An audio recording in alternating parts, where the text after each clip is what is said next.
Okay, we're on chapter 6 of Likka Sto Rufus. Chapter 6. It's going right along, no matter what else has happened.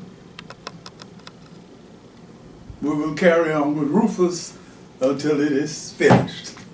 Oh, and concerning one other thing, I've been asked questions about the t-shirts that we're wearing.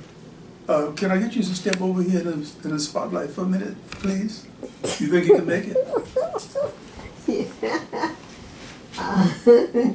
No, you don't put your shirt in. You know, I just wanted to let those who are watching see that we are members of the Osu Capoeira group, and there's a story behind it which I can now begin to relate. Thank you for you showing off.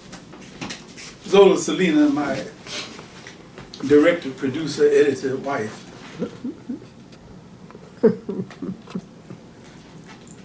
I went to Ghana, as most or some of you know, in 1992, and because I've been studying capoeira for a number of years, I felt qualified to teach people what I knew, and that's what I was permitted to do by the person who taught us, Enrique Cristobal Garcia do Nascimento. Praise his name. He always said, you know, yeah, you can teach what you know. Mm-hmm. So when I arrived in Ghana in 1992, I was living in an area called Osu,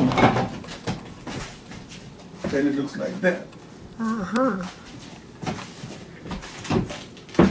There's some fabulous people in Osu, both young and old. And on one occasion, I was invited to give a little demonstration of capoeira. You know, what's capoeira? And I did. And I wound up with a group of 25 initially. And then it, you know, evened down the way it always does to a dedicated group of about 12. And they were all excellent capoeiristas after maybe about a year. Mm-hmm. So that explains. I designed a t-shirt. Mm-hmm. My friend Nano Ocheri Becoin II had her outfit, her company do the printing and so forth. And this is where we are. I've been told by people that I may have started the first capoeira group in West Africa. I don't know if that's true or not. This weekend, we'll be talking with a brother named Anthony Dinde. What is Dinde's last name? Thomas. Thomas. We'll be talking about capoeira and assorted related things. So that's another story altogether. Now, to get to chapter 6. Rufus is in Vietnam.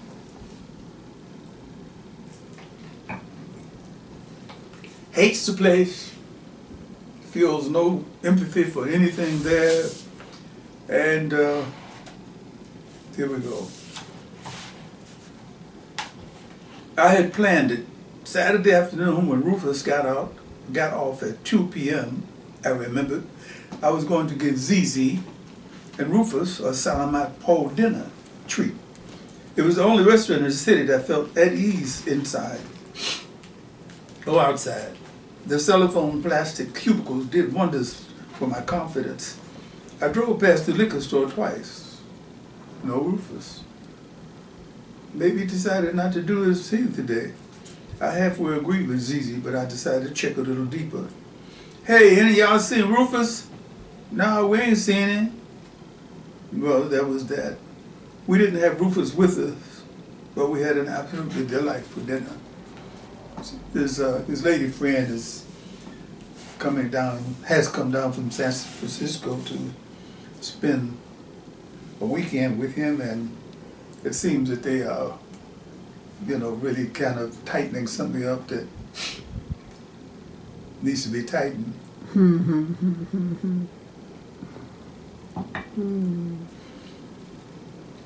You know, living in San Francisco, I get a chance to go to lots of Chinese restaurants. It seems that somebody's always having some sort of dinner at a Chinese restaurant. I've gone to enough of them to find out that big lanterns in the ceiling, the fancy drapes and all the rest does not automatically mean that they have great Chinese food. Sometimes they don't. I have to admit, I've only had Filipino food a couple of times.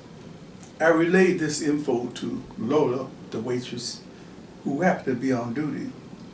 So, if I was trying to impress her with a good Filipino dinner, what should I order? Don't worry about it. I will take care of it. Now that's the mark of a great waitress. And she was true to her word.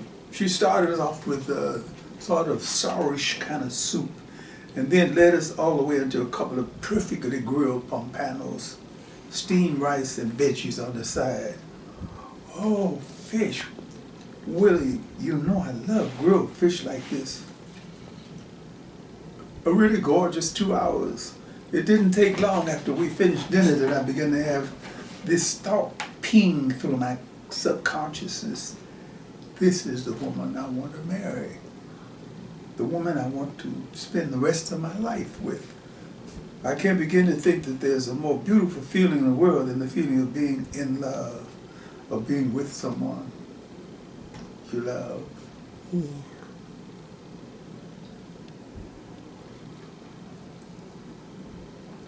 We left the restaurant. I left a nice tip and drove to the ocean. I had forgotten what the beachfront was like on a Saturday afternoon, especially during the plague. But there were people everywhere, but in a strongly nuclear way. ZZ noticed it.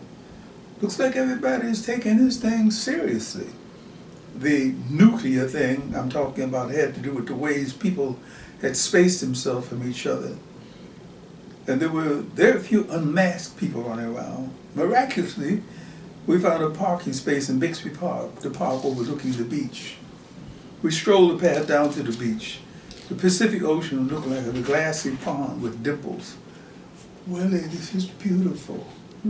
People passed us going uphill, and I could imagine smiles behind their masks because they spoke. Hello. And they had such friendly eyes.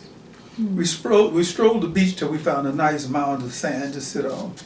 We sat and stared at the ocean for a long time. I love that about ZZ, that we could go to the ocean, sit there, stare at the water and not say a word for long periods of time. She was with me for the time she was with me, and that was all that mattered. She was an enabler. She enabled me to think past overdue bills, to focus on productive concepts, concerns, no Trump. I'll always remember the way she leaned back on her elbows when she said, I don't think America's ready for a dictator. Of course, there's some white people in America who would welcome a white dictator because they're definitely afraid of having people of color treat them the way they treated us. Just go to show you how little they know about us after all these years. We're not like them. We would never enslave white men, rape white women, or push breastfeeding white babies into cages. We're too human, too humane for madness like that. So let me ask you this. She gave it her all-in, intense look. What if Trump is reelected? Oh, she answered without hesitation, I would kill myself, commit suicide.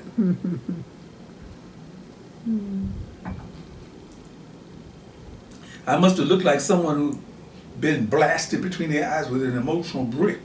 She squirmed over into my arms. Willie, I'm just joking, sweetheart. I'm just joking. Don't worry, he won't win. The way she said it eased my distress. Have to admit, I went out there for a second or two. Back to the pad, I made a point of driving past the liquor store to see if Rufus was on duty. He wasn't. I was becoming a little concerned about the brother. Maybe he's hanging out with his lady, ZZ's spin on his absence. Oh, well, who knows? We spent Sunday in bed, all day, yes. Angels did dance on the ceiling a few times, no doubt about that. But there was definitely more to it than that. We talked about dozens of things. We questioned each other about different things. We exchanged points of view. One of them concerned the reality of African American men voting for Trump. I've done more for the African American community than any president since Abraham Lincoln. That's what the Trumpesto said. I had to admit the thought of African Americans voting for a racist, a white supremacist supporter, a devil who had tried to have 5 young black and brown men lynched / the Central Park 5, made me feel like puking. In addition to the disproportionate number of victims of the plague who were African Americans, who suffered because of his inept handling of the situation, plus his outright stoking of racial divisions. Willie, sweetheart, I totally agree with you, but we have to go way beneath the surface on this. This was a trait I found in Zizi that was absolutely great. She always seemed to be willing to take matters to a deeper level. I'd just like to give you 3 points, 3 conclusions why I feel that a lot of young African-American males may be fuel for Trump's fire. Number 1, sad to say, a lot of them are challenged by history. They don't know a lot about their history or anything else. They don't read. They tend to be one-dimensional in their perception of political stuff. If Kanye or Jay-Z or whoever says it's cool, then they go there and will not be persuaded otherwise. Number 2, despite the alternative reality that a Trump proposes, how many young black men and some not so young have to be assassinated before the brother clearly understands right, law, and order, meaning that police should be excused for shooting unarmed black men and women?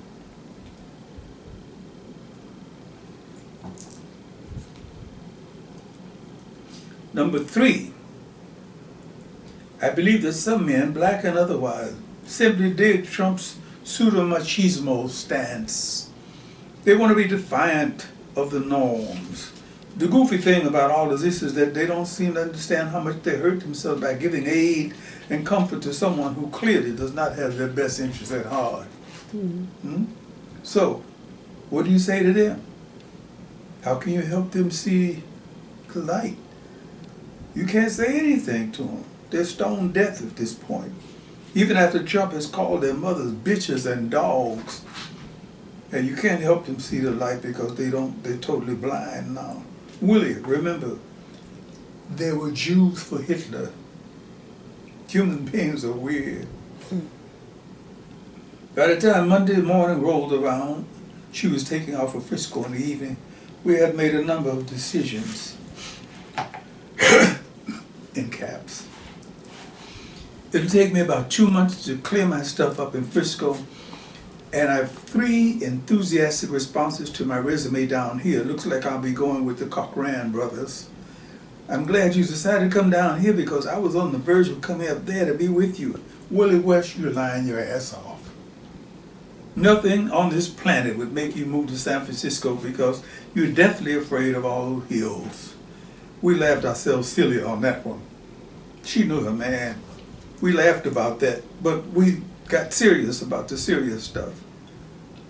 My parents left me a 2-story building and a couple lots in Beaumont, Texas. The properties are managed by the Wrangling Real Estate Management Corporation. They send me a check for $5 grand every month. And there I was thinking that you were a starving artist. Sounds like the real estate people are cheating. I have a couple of real estate connections. I'll have them check onto your stuff for you. Now then, how about you? Am I going to have to loan you a few grand to make you move? I love the snarky way she looked at me after I asked my impertinent question. Zizi sounded so logical, so reasonable. I don't think so. I usually clear between 80 and 90,000 a year. And now, since I can't run away to Africa, Asia, or Europe on vacation because of the plague, I'll probably be able to save a few bucks. Zizi, how about kids? You want twins the first year? No, lover. I would like for us to buy a nice house first, and then we can start planning a family, and it won't be twins. I can practically guarantee you that. In between the light talk and the heavy talk, we were in each other's arms. She didn't want to go, and I didn't want to let her go. Zizi, why don't you reschedule until tomorrow night? Willie, please, baby, don't tempt me. I'm a working girl. I have to be at work at 9 a.m. tomorrow morning. Much as I hate to think of it, I hate to admit it, I felt a bit depressed for a couple of days after my Zizi left.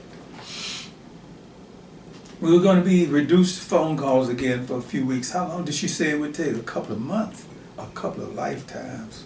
Oh well.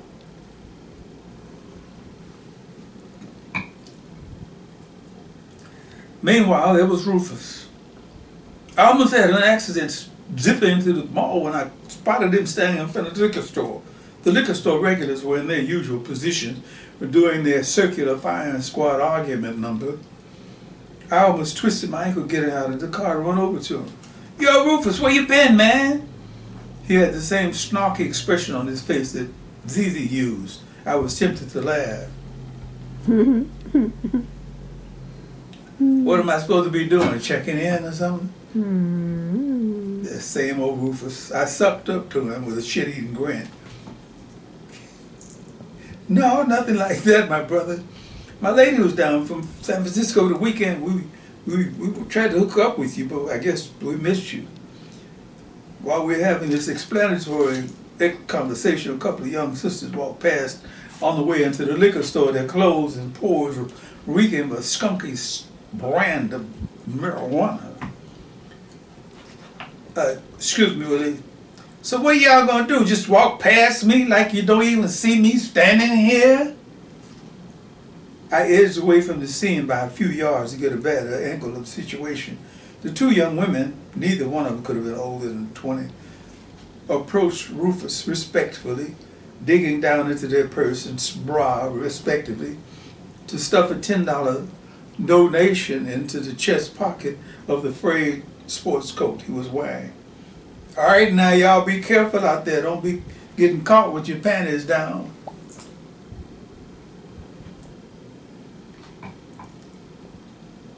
They giggled their way into the liquor store. I just stood there, not sure where I was supposed to be at that particular moment. Rufus allowed me to think for a few minutes before he explained in a dismissive way. They young hoes, they don't know nothing. Ain't never been nowhere. I'll give them a little conversation every now and then, and they give me a few coins. I think it's a fair exchange. So, you pimping him?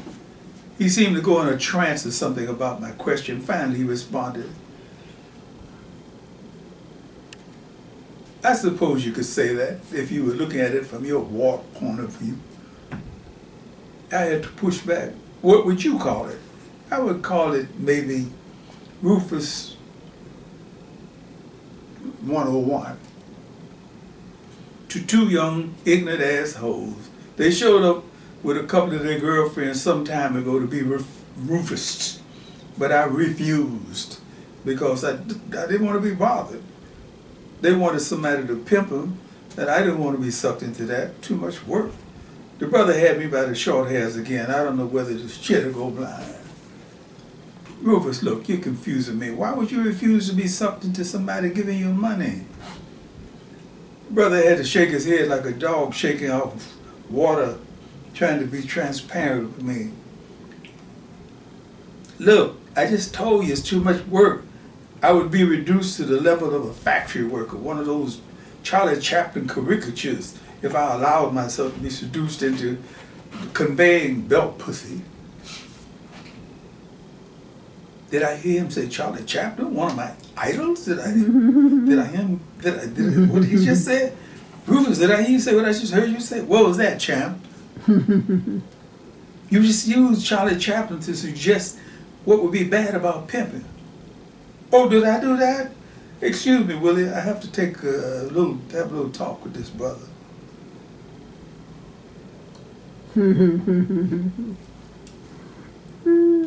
Tuesday afternoon in front of the ocean, or as he called it, yeah man yeah.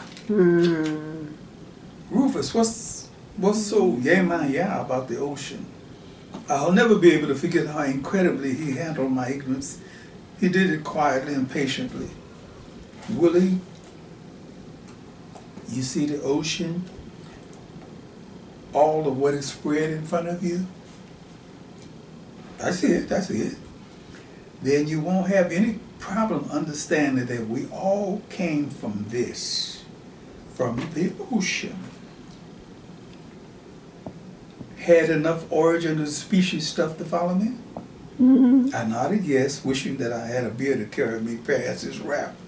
I'm not going to take you past what I know, but let me say this. Come to the ocean as often as you can.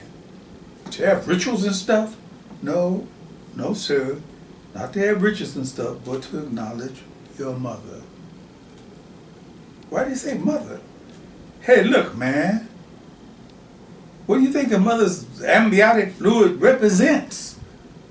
What it is. Every woman on this planet is a yema-ya. Dig it? Different people pronounce the words different ways, but it all symbolizes the same thing. Women are the birthers of our planet. Dig it? If we didn't have women on the planet, we wouldn't have beings. That's all I can say on that. Man. We must have spent another hour on the Long Beach beachfront, mostly staring at each other and the ocean. I kept flashing back to the time I had spent on the ocean front with Zizi just a day ago, only a few hours ago. So there, that was the deal they offered me. Huh? Come on back, Willie. You didn't hear a word I said, did you? I guess the blank expression on my face said everything. Missing her already, huh?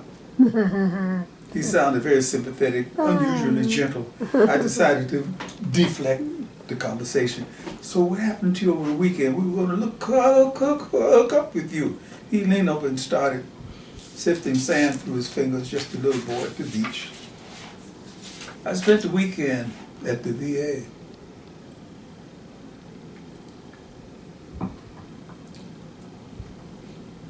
I gave him a little space. I didn't want to probe to make him feel that I was trying to get off into his business. Anything serious? I was feeling suicidal. So they decided to invite me to come in and talk about it. I had to look at him real hard to make sure he wasn't doing a Rufus on me. Well, this was real. Anything I can do? I felt kind of stupid asking a question like that, but I just couldn't help myself. Yeah, that's what the doctor told me when I told him that I had been talking to you about this stuff you're writing. I told him that me talking to you about the Nam had triggered this suicide stuff. We had a long talk. He even made it possible for me to participate in a group thing on the weekend. I think that helped me a lot. Just being with a bunch of people who had a lot in common with. Did they give you any medicine, something to chill you out? Yeah, they always send me down to the pharmacy at the end of the day, but I won't take any of that chemical crap. I'll pick it up just to have it on my record, but I won't take it. I usually give it to somebody who needs it, who wants it. So what did the doctor say about you talking to me? You say it triggered. He advised me to keep on talking. He said, it may unconstipate you psychologically. These young shrinks, boy, they really know how to lay it on you. Well, that's good news. When do you want to get back on the track? I'm on the track. That's what I've been trying to talk to you, but you had your head in San Francisco. Sorry, Rufus, I guess you caught me red-handed. Ain't no real big thing. I was just trying to tell you about how low I was. I was just trying to tell you about how I was railroaded into becoming a tunnel rat. A tunnel rat, what's that? Let me tell you what it was. Ooh. And that brings us to the end of chapter 6. Oh my. And we are going to continue with chapter 7. Oh, goodness gracious. Hardly wait. Definitely. Believe it or not, I can't either. Because, well, your book can be purchased on Amazon. Your website is www. Should I hold it up so you can see it? Yes. There we go. Conversations with Likka Sto Rufus. The blurb in the back was written by Dr. Justin Gifford. Justin Gifford. Okay. University of Nevada, isn't it? Well, he was, but he's moved since then, so I'm not sure exactly where he's employed, but he is a professor who has used these ghetto sketches in his class. And also, while you're talking about capoeiristas, Yves Martin mentioned an event that is coming up on the 10th, Sunday. And for those who are on Facebook, you can go to Emma Martin, and you will see his invitation. I tell you what I'll do. I'm going to schedule another reading for Anthony. When he gets here, that'll be a interesting chapter entertainment. Okay, so Eve's event is Saturday, September 10th at 2 p.m. and it's at Reed Park, 1133 7th Street, 90403. That's in Santa Monica, right? I believe so. It's north of Wilshire between 7th Street and Lincoln Boulevard. Okay, so to check on the parking. And also, Vanessa has an event that's happening. I think it's out on the beach. It's a capoeira event as well. And so we will not be attending, but at capoeira in Long Beach, it is definitely out on the beach off of Juniper. Exactly. Okay. And so lots of stuff is happening around. A lot of stuff is happening. A lot of stuff is happening outside, and a lot of stuff is happening inside. Gotcha. And with that, a lot of itness.